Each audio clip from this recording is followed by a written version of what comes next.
ጌታም ያዝ ሊሆን ይችላል፣ ቆሞሱም ያዝ ሊሆን ይችላል። ገጠር ደግሞ እንዲሁ በቡታንታው እየጎለጎለ ያለው ቄስ የያዘው መስቀል ሊሆን ይችላል። አንድ ነው በቃ። ያንን ስስሙ የክርስቶስን በቀር እንዲሁ በቃ እንደዚህ እንደኔ ክብስብስብስ ያለ ካባ ለብሶ እንደዚህ ያሉትን ስትሳለሙ ትልቅ በረከት። እንዲሁ ደግሞ ጤፉ ሀገራቸው ላይ በጭቃው ላይ የበቀለባቸው ቄስ አይ እናቴ ማምላክ የገጠር ቄስ እኮ እንደው አርጎ ደስ የሚለኝ ያዛኝ። የገጠር ቄስ እኔም የገጠር ልጅ አይደለሁ። ሲያርም ቆይቶ ሲጎለጉል ቆይቶ ሲቀድስ ዕጣኑ ገና ከሩቅ ነው የሚሸጠው። ቤተ ክርስቲያኑ 7 ቀን ሳይታጠን ሰንብቶ ይሸጣል። ለምንድን ነው ዝም ብሎ መሰላችሁ? ደግ ነው በእውነቱ የገጠር ቄስ ማለት ነው። በደግ እንዲያው ቢጠጣ ቢበላ ዝም ብሎ በቃ እንደዚያ። የከተማው ተንኮለኛ ነው ግን አላለም። እናንተ እኮ ነገረኛ ናችሁ፣ ልታጣሉኝ ነው ማለት ነው። ስለዚህ እየተነጋገርን ያለ ነው ምንድን ነው? አዎ በየዋህነት ሁሉን ስለሚያደርጉት ነው። ሁሉንም በደግነት ስለሚያደርጉት እና ያንንም ስንሳለም የክርስቶስን እግር እየሳምኩ ነው።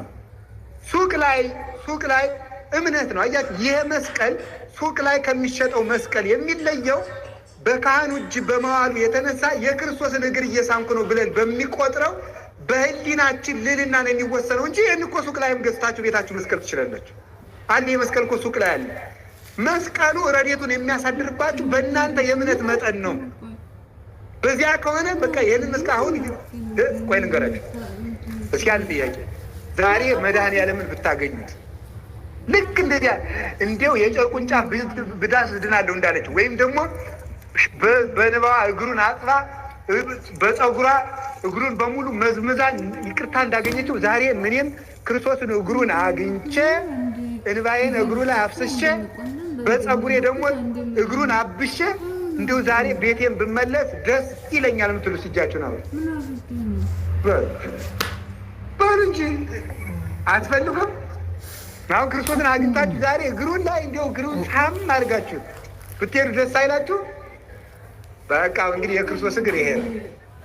የክርስቶስ እግር ይሄ ነው። ይሄንን ካሰባችሁ እምነት ማለት ይሄ ነው። አሁን ለወደፊቱ መስቀል ስትሳለሙ ካህናትን ስታገኙ እንደዚህ ቆጠሩት። እግዚአብሔርም እንደ እምነታችን ይህንን በረከት ያድለ። በእግሮች ዓለም አሁንም ልብ በሉ፣ ለጊዜው ያነስን ይመስላል፣ የተሸነፍን ይመስላል። መጨረሻ ላይ ዓለም ድል የሚነሳው በክርስቶስ እግር ነው።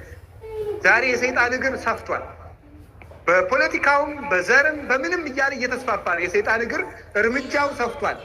ግዛቱ ተስፋፍቶለታል። የጋኔን ግን መጨረሻ ላይ የክርስቶስ እግሮች ያሸንፋል። እናንተ ግን የሰይጣን እግር አትሁኑ፣ የእግዚአብሔር እግር ሁኑ። የሰይጣን እግር አትሁኑ። ክርስቶስን ራስ አድርጉት። በክርስቶስ አስቡ፣ በክርስቶስ አስቡ። አንዳንዶቻችሁ በምንድን ነው የምታስቡ? በምን ነው የምታስቡ? የክርስቶስ እግር መሆን ማለት ክርስቶስን ራስ አድርጎ በክርስቶስ ማሰብ ነው። ማሰቢያን ክርስቶስ ማድረግ ነው። ክርስቶስን ማሰቢያ አድርጉ። እውነቴን ነው። አሁን ደስ ይል። አሁን በዚህ ዘመን አንድ ነገር ልናገር እፈልጋለሁ።